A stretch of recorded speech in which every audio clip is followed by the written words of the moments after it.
오늘 함께 나누실 하나님 말씀은 신약성경 디모데후서 4장 9절부터 18절까지 말씀입니다.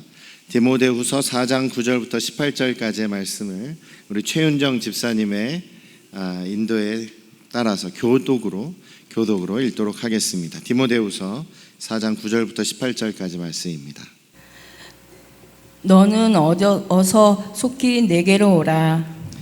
데마는 이 세상을 사랑하여 나를 버리고 데살로니가로 갔고, 그레스게는 갈라디아로, 디도는 달마디아로 갔고, 누가만 나와 함께 있으리라. 내가 올 때에 마가를 데리고 오라. 그가 나의 일에 유익하리니. 두기고는 에베소로 보내었노라. 내가 올 때 내가 드보라 가보라의 집에 둔 겉옷을 가지고 오고, 또 책에 특별한 가죽 종이에 쓴 것을 가져오라. 구리세공업자 알렉산더가 내게 해를 많이 입혔음에 주께서 그 행한 대로 그에게 갚으시리니 너도 그를 주의하라. 그가 우리의 말을 심히 대적하였으니라. 내가 처음 변명할 때에 나와 함께 한 자가 하나도 없고 다 나를 버렸으나 그들에게 허물을 돌리지 않기를 원하노라.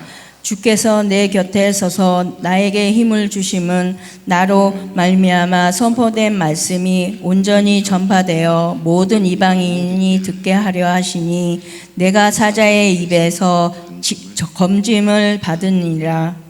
주께서 나를 모든 악한 일에서 건지어 주시고 또 그의 천국에 들어가도록 구원하시리니 그에게 영광이 세세 무궁토록 있을지어다. 아멘. 할렐루야. 네, 우리 아버지 하나님의 크신 은혜와 그 크신 사랑이 또 여러분과 여러분 가정에 충만하시기를 주님의 이름으로 축원합니다. 만약에 여러분들이 이제 얼마 후에 이제 죽음을 당한다. 얼마 후에 한 달? 이렇게 한번 생각해 보십시오. 한 달 너무 긴가요? 한 일주일 후에 내가 이제 하나님 품에 갈 것이다 라고 한번 가정을 해보시자고요.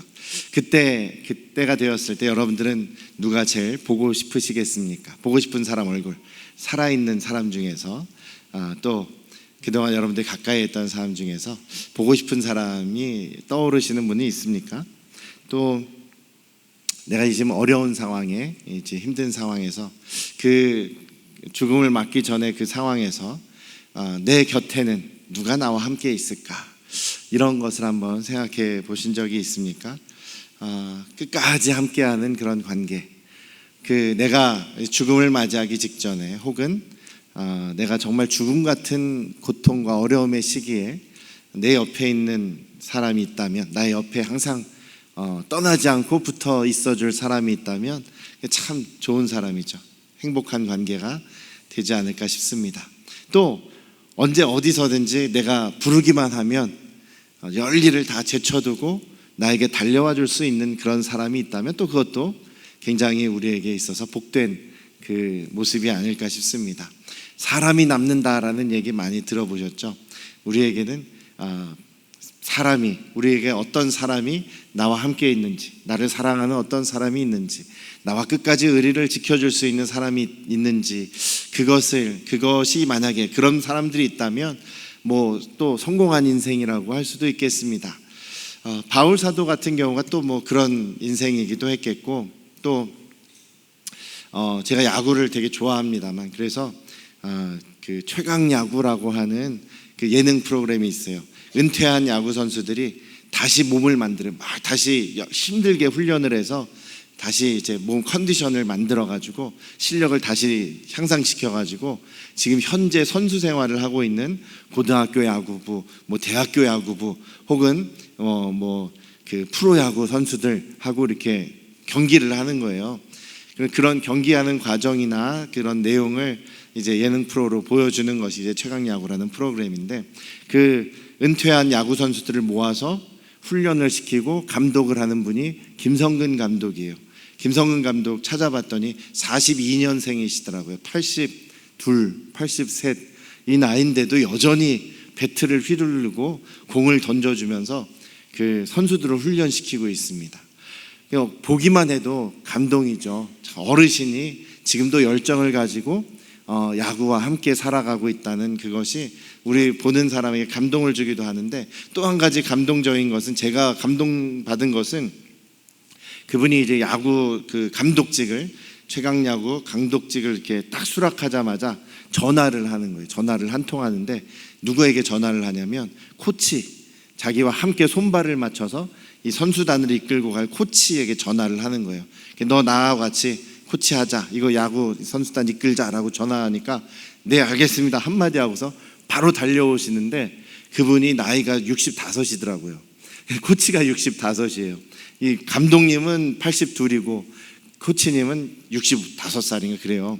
이름도 우리 장로님 이름하고 똑같아요. 이광길 코치예요. 그런데 김성근 감독님이 불러주시면 저는 언제나 함께 합니다. 그분이 야구를 지도하시면 저는 언제나 그 옆에서 보자 합니다. 저는 끝까지 그분과 함께 갑니다. 이런 이야기를 하더라고요. 그게 얼마나 참 감동이었는지. 그리고 또 그 감독님이 노구의 감독님이신데도 끝까지 야구와 함께 살아갈 수 있는 것이 이렇게 좋은 후배, 좋은 동료, 동역자들이 있기 때문이 아닌가라는 그런 생각을 해봤습니다. 언제나 옆에서 나와 함께 든든하게 나를 지원해주고 도와주는 그런 사람, 그것은 분명히 깊은 그런 신뢰관계가 있기 때문이죠. 저 사람을 내가 믿기 때문에, 저 사람을 또 내가 좋아하기 때문에, 혹은 존경하기 때문에 끝까지 함께 할 수 있는 것이 아닌가 싶습니다. 오늘 이 바울 사도가 경험하고 있는, 맞이하고 있는 이 디모데 후서의 상황이 정말로 쉽지 않은 그런 상황입니다. 바울 사도가 주후 한 62년 정도에 이제 로마에 가게 되죠. 그리고 로마에서 한 2년 정도, 64년 정도까지 거기서 이제 재판받고 또 죄수의 신분으로서 있게 됩니다. 거기에서 이제 옥중서신이라고 하는 에베소서, 빌립보서, 빌레몬서, 골로새서를 이제 기록을 하게 되죠. 그리고 나서 주후 한 64년 그 초반 중반 이전에 풀려납니다. 그래서 바울 사도가 이제 풀려나서 자유롭게 바울 사도가 원래 계획했던 대로 스페인까지, 서바나까지 또 전도 여행을 했다. 이 시기에 했다. 또 마게도니아 지역을 또 전도 여행을 했다라는 그런 그 이야기들이 전해져 오고 있습니다. 그런 과정에서 디모데 전서를 쓰고, 또 지금 이 상황은 그 주후 64년 7월 18일 역사가들에 의해서 날짜까지 정확하게 기록되어 있는 그 역사적인 날입니다. 64년 7월 18일 무슨 일이냐면 로마 도시, 로마 시내에 대화재가, 큰 불이 일어난 날입니다. 며칠 동안 불을, 한 일주일 이상 불을 끄지 못했다는 거예요. 그래서 로마 시내가 굉장히 많은 부분이 다 불에 타서 폐허가 돼버릴 정도의 그런 큰 화재였습니다. 그런데 역사가들이 이야기하기를 이 불을 저지른 사람이, 이 불을 지른 사람이 네로 황제였다라고 이야기를 합니다. 그래서 여러분들이 혹시 옛날에 쿼바디스라는 영화를 보신 분들은 혹시 기억나실지 모르겠어요. 로마 시내 불이 막 올라오고 있는데 왕궁에서 창밖으로 그걸 내려다보면서 네로 황제가 그 악기를 연주하면서 노래를 부르는 장면이 있습니다. 아이고 아름답구나, 야 참 시원하게 잘 탄다 이러면서 즐거워하는 그런 장면을 혹시 보신 적이 있을지 모르겠습니다. 대부분의 역사들이 이것을 네로 황제가 꾸민 계략이다. 그 로마 도시가 너무나 오래되고 너무나 보기 안 좋아서 싹 밀어버리고 거기에 새로운 도시를, 새롭게 이제 도시를 재개발하기 위해서 네로 황제가 불을 지른 것이다, 이렇게 이야기를 합니다. 그래서 이제 민심이 아주 흉흉하게 들끓겠죠. 네로 황제를 원망하고 막 이제 반란이 일어날 조짐까지 보입니다. 그래서 네로 황제는 그 사람들의 미움을 누구에게 화살을 돌리게 하냐면 기독교인들에게 돌리게 합니다. 저 기독교인들이 로마 시내에 불을 지른 것이다 라고 했어요. 그러니까 자기의 집을 잃어버리고 혹은 생명을 잃어버린 사람들, 로마 시민들이 막 분노하게 되겠죠. 그래서 기독교인들을 막 잡아들이기 시작합니다. 그래서 그들을 곱게 죽이지 않고 로마 그 원형 경기장 안에다가 기독교인들을 풀어놓고 그 다음에 굶주린 사자를 풀어놓기도 하고 거기서 검투사들이 죽이기도 하고 여러 가지 방법으로 그리스도인들을 죽이게 되는데, 그것을 바라보는 로마 시민들이 막 열광을 하거든요. 왜 그러냐면 저놈들이 우리 집을 불태웠다, 저놈들이 우리의 친척 가족을 죽게 만들었다, 이런 미움이 있기 때문에 그리스도인들이 거기서 엄청난 박해를 받게 됩니다. 그런 대규모의 박해가 이제 네로 황제 때부터 시작이 되는 거예요. 그런 상황 속에서 바울 사도가 주후 한 67년 한 1, 2월쯤에요. 이렇게 겨울, 계절로 따지면 겨울 67년 초에 드로아에서 바울 사도가 긴급 체포가 됩니다. 긴급 체포가 되어서 로마 군인에게 긴급 체포가 되어서 로마로 끌려갑니다. 그런 상황 속에서 바울 사도는 아무것도 가져가지 못해요. 그냥 갑자기 잡혀가서 끌려가는 거기 때문에, 옛날에도 우리나라에 그런 것들이 있지 않았습니까? 갑자기 막 붙잡혀가지고 하루아침에 어디 남산 어디 아무도 모르는 데 끌려가가지고 심간 고문을 당하고 막 죽어나가기도 한 그런 지금 암울한 역사가 우리에게도 있지 않았습니까? 그런 것처럼 갑자기 바울 사도가 끌려간 거예요. 디모데가 그것을 보고 막 눈물을 흘리면서 바울 사도를 안타깝게 바라봤던 그런 내용을 바울 사도가 기억한다라는 말도 디모데후서에 기록되어 있어요. 아무것도 가져가지 못했으니까 이 추운 겨울에 바울 사도는 지금 로마 감옥에서 고생을 하고 있는 거죠. 그래서 갇히고 얼마 안 돼서 바로 디모데에게 편지를 보냅니다. 너는 빨리 와라. 내가 지금 내가 지금 너가 필요하다라고 하면서 올 때 외투를 가져오라라고 얘기를 하죠. 겉옷을 가져와라. 이 두꺼운 겉옷은 거의 이불로도 사용하고, 잠잘 때는 이불로 사용하고, 추위를 피하게 하는, 추위를 녹여주는 아주 중요한 겁니다. 근데 바울 사도가 급하게 잡혀왔기 때문에 자기 겉옷도, 이 외투도 챙겨오지 못하고 끌려왔다는 얘기입니다. 그럴 정도로 지금 긴급한 상황에서 로마에 잡혀오게 되고, 그리고 몇 달 지나지 않아서 정확한 날짜는 알려지지 않았습니다만 몇 개월 후에 67년 아마 중반쯤에 바울 사도가 로마에서 목배임을 당하는 순교를 당하게 되었다, 이렇게 알려져 있습니다. 그래서 바울 사도가 지금 정말 긴급한 상황이에요. 그리고 또 얼마 안 있으면, 정말 몇 개월 후에는 죽음을 당할 그런 위기를 앞에 두고 있는 것이죠. 그 상황에서 가장 먼저 생각난 사람이 디모데라는 것입니다. 그래서 오늘 말씀에 보면은요, 바울 사도, 우리가 읽은 오늘 본문에 보면 바울 사도 주변에 있었던 사람들의 이름들이 나오죠. 이 사람은 어땠고, 이 사람은 이렇고, 이 사람은 이렇다라는 이야기가 나옵니다.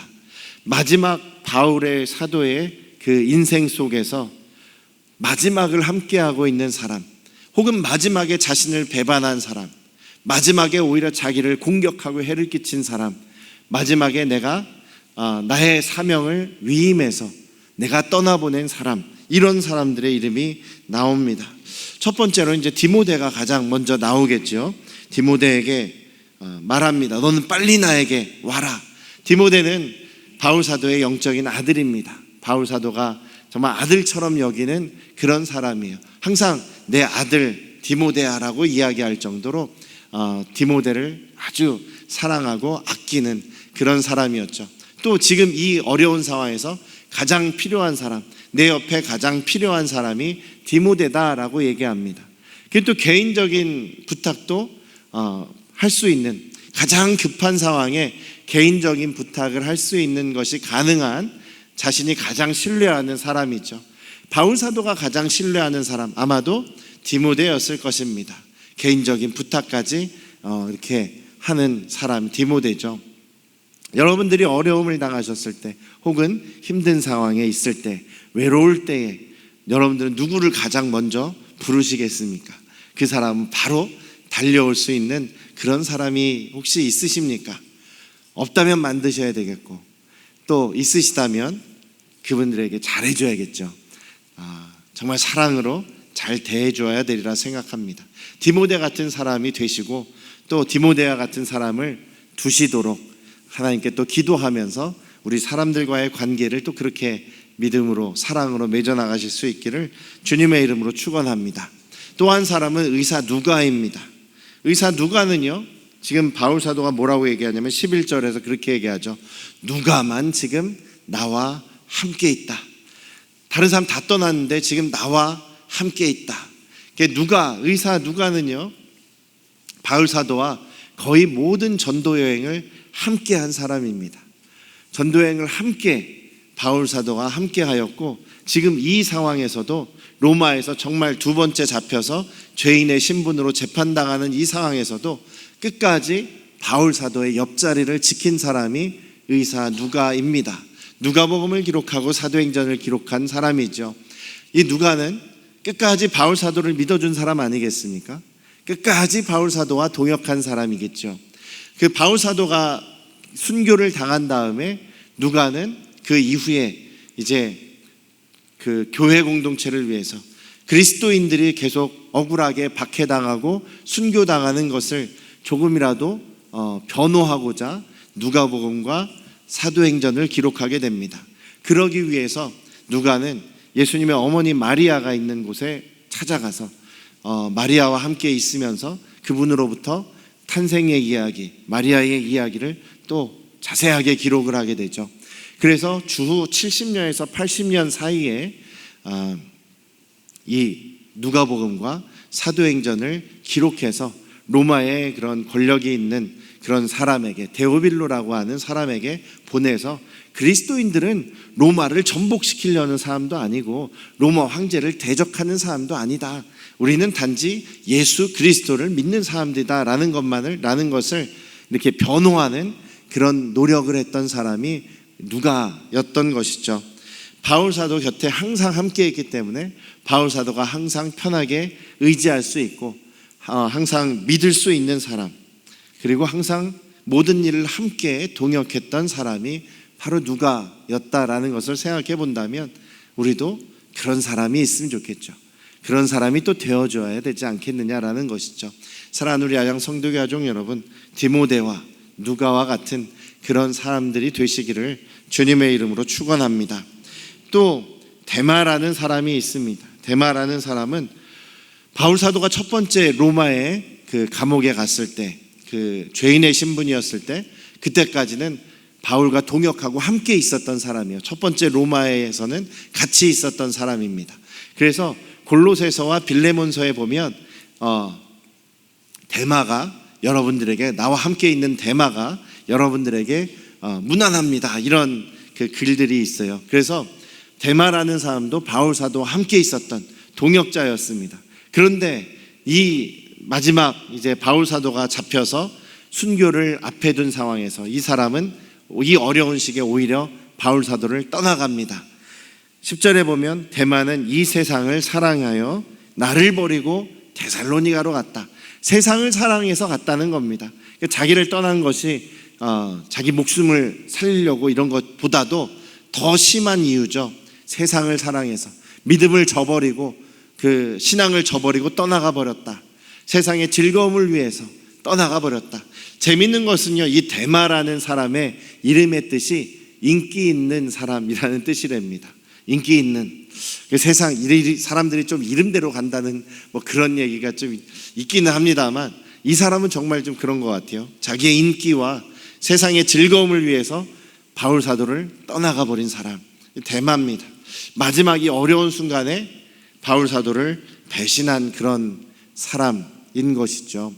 어려운 상황 속에서 자기와 함께 있을 줄 알았던 동료 또 동역자가 자기를 버리고 떠나가는 것만큼 참 마음 아픈 일이 없을 것입니다. 마지막 이 어려운 때에 자기를 떠난 데마, 얼마나 마음이 아팠겠습니까? 그래서 여기 아예 이게 성경이 되리라고 예상은 못했겠지만 데마는 세상을 버리고 바울 사도를 떠나간 사람으로 2000년이 지난 지금까지도 우리 계속 욕먹는 사람이 되는 건 아니겠습니까? 또 여기 보면 그레스게나 디도, 두기고 또 마가도 이런 사람일 겁니다. 교회를 위해서 바울 사도가 오히려 떠나 보낸 사람입니다. 파송을 한 사람들입니다. 이 사람들은 바울 사도를 배신하고 떠난 것이 아니라 지금 교회가 당하고 있는 이 환난, 이 박해를 생각하면서 바울 사도가 교회를 붙잡아라, 성도님들을 든든하게 해줘라, 성도들을 돌봐라 라고 하면서 떠나보낸 사람들이에요. 그레스게는 갈라디아로 보내고 또 디도는 달마디아로 보내고 두기고는 에베소로 보냈다라는 겁니다. 물론 여기 그레스고와 디도는 자신들이 거기로 가야 될 것 같습니다라고 바울에게 이야기하고 이제 보내어진 그런 사람들이죠. 바울 사도를 붙잡고 지금 함께 있는 것도 중요하겠지만 그것보다 더 큰 또 사명을 가지고 바울 사도의 사명을 이어받은 그런 사람들이 지금 그레스게나 디도, 두기고 같은 사람, 또 거기에 또 마가같이 또 자신의 일에 유익해서 오히려 불러오라고 하는 그런 사람까지도 교회를 위해서 유익한 사람들, 성도들을 잘 돌보고 성도들이 흔들리지 않도록 붙잡아주는 사람들이 바로 이런 사람들이라는 거죠. 그레스게나 디도나 두기고 같은 사람들, 이런 사람들도 분명히 교회에 필요합니다. 성도님들을 잘 돌보고 흔들리지 않도록, 믿음 약해지지 않도록 권면하는 사람들, 이런 사람들, 저와 여러분들이 그런 사람들이 되시기를 주님의 이름으로 축원합니다. 마지막은 알렉산더라는 사람입니다. 구리 세공업자 알렉산더. 구리를 잘 조각도 하고 깎아내기도 하고 만들어서 아름다운 장식품을 만드는 그런 사람. 근데 대부분 이 당시에 세공업자라고 하면 주로 우상을 만드는 사람들입니다. 주로 우상을 만드는 사람들이 바울 사도를 대적했죠. 바울 사도가 복음을 전하는데 거기서 우리가 먹고 사는 거를 지금 방해한다 막 이러면서 바울 사도를 박해하는데 앞장선 사람이 이런 종류의 사람들이죠. 이 알렉산더라는 사람은 바울이 재판하는 그런 첫 번째 재판 공판에서 바울 사도를 대적하고 바울 사도에게 해를 끼친 사람이라고 이야기를 합니다. 바울 사도에게 해를 많이 미쳐서 너무나 바울 사도도 화가 나는 상황이에요. 근데 그것을 하나님께 탄원하고 있습니다. 하나님께서 그가 행한 대로 분명히 갚아주실 것이다, 이렇게 이야기를 하고 있죠. 그러면서 디모데에게도 너도 그 사람 조심해라, 그 사람 아주 악하다라고 얘기를 하는 겁니다. 복음에 아예 반대하는 사람, 하나님의 일을 막아서려고 하는 사람, 바울 사도를 오히려 음해하는 사람, 그런 사람들이 있지 않습니까? 어려운 일 당했는데 지금 어려워서 지금 힘든 상황이에요. 건강에 문제가 있다거나 아니면 뭔가 가정에 어려움이 닥쳤다거나 아니면 뭔가 일하는 것이 잘못돼서 큰 손해를 봤다거나 이런 상황이 있을 때 어떤 분들은 그냥 힘들지 하면서 그냥 같이 함께 하면서 위로해 주는 사람이 있는데, 어떤 사람은 꼭 그런 사람이 있어요. 아유 내가 너 그럴 줄 알았다. 네가 이렇게 해서 네가 이렇게 된 거야. 네가 그거를 잘못해서 이렇게 된 거야. 너 이런 걸 잘했어야지. 너 그래서 네가 잘못된 거야. 이러면서 오히려 불을 지른다 그러죠. 불난 집에 휘발유 뿌리는 사람들이 있지 않습니까? 그냥 가만히 힘들지 하면은 더 좋을 텐데 오히려 막 공격하는 사람들이 있어요. 알지도 못하면서 공격하는 사람들이 있다니까요. 막 소설 쓰고 상대방에 대해서 제대로 알아보지도 못하고 자기 생각에 이러니까 막 공격하는 사람들. 우리 안양성도교회에는 그런 사람들이 정말로 없기를 주님의 이름으로 부탁드립니다. 이 사람은 바울 사도를 한때는 따랐을지도 모르겠습니다. 한때는 예수 믿는다고 했었을지도 모르겠습니다. 그런데 이 어려운 상황을 당하니까 앞장서서 바울 사도를 핍박하고 공격하는 그런 상황입니다. 그런 사람이 바로 알렉산더와 같은, 정말 우리 주변에 있어서는 안 될 그런 사람들이죠. 여러분들 어떤 사람이 되기를 원하십니까? 어떤 사람이 여러분들 가까이 있기를 원하십니까? 우리가 주님께 또 기도해야 되겠죠. 주님, 이런 사람을, 이런 동역자를, 이런 친구를, 이런 가족을 저에게 주십시오. 저도 이런 사람이 되기를 원합니다. 주님, 저를 그렇게 변화시켜 주십시오. 이렇게 기도하며 또 주님께 나아가시는 저와 여러분들 되시기를 주님의 이름으로 축원합니다. 근데 가장 중요한 것은 바울 사도의 태도입니다. 첫 번째 바울 사도의 변론이 있었을 때 16절에 보면 나와 함께한 자가 하나도 없었고 정말 힘들었다라고 이야기를 합니다. 그런데 이 첫 번째 공판이 잘 넘어갔다.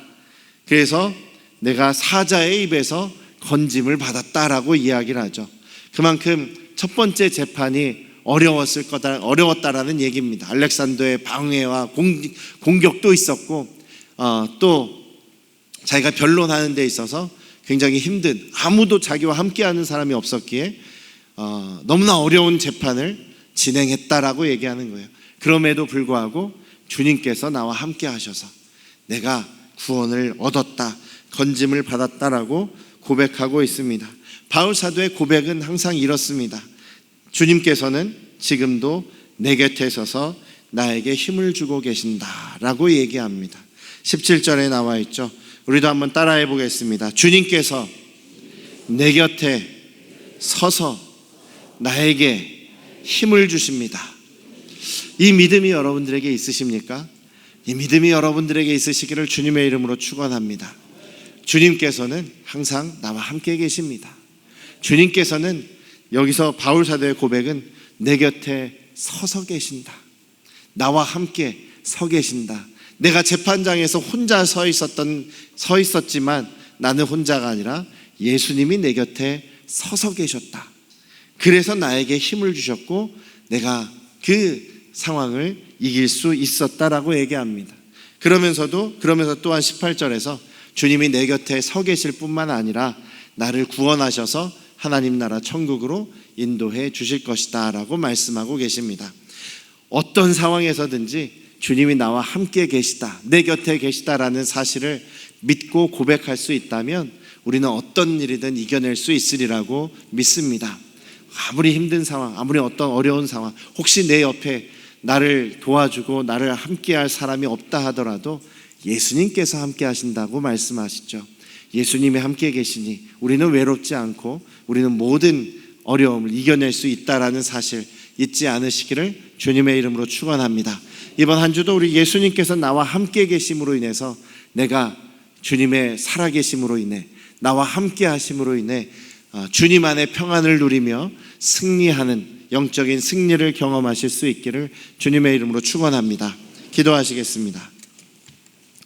아버지 하나님, 디모데나 마가나 누가와 같이 바울 사도와 함께 있으면서 바울 사도를 지탱해 주는 사람이 있었음을 이야기합니다. 나에게도 그런 사람들이 있기를 원합니다. 나도 그런 사람들이 되기를 원합니다. 그러나 혹 내 옆에 아무도 없다라는 생각이 들지라도 우리가 외롭게 혼자 있는 것이 아닌 예수님과 함께 있다라는 사실을 잊지 않기를 원합니다. 주님께서는 지금도 우리와 함께 하시며 내 곁에 서 계신 주님이심을, 나에게 힘주시는 주님이심을 우리가 경험하며 주님으로 인해 이 세상을 힘있게 능력있게 살아가도록 우리 안양 성도교회 가족들을 붙잡아 주시옵소서. 예수님의 이름으로 기도드렸사옵나이다. 아멘.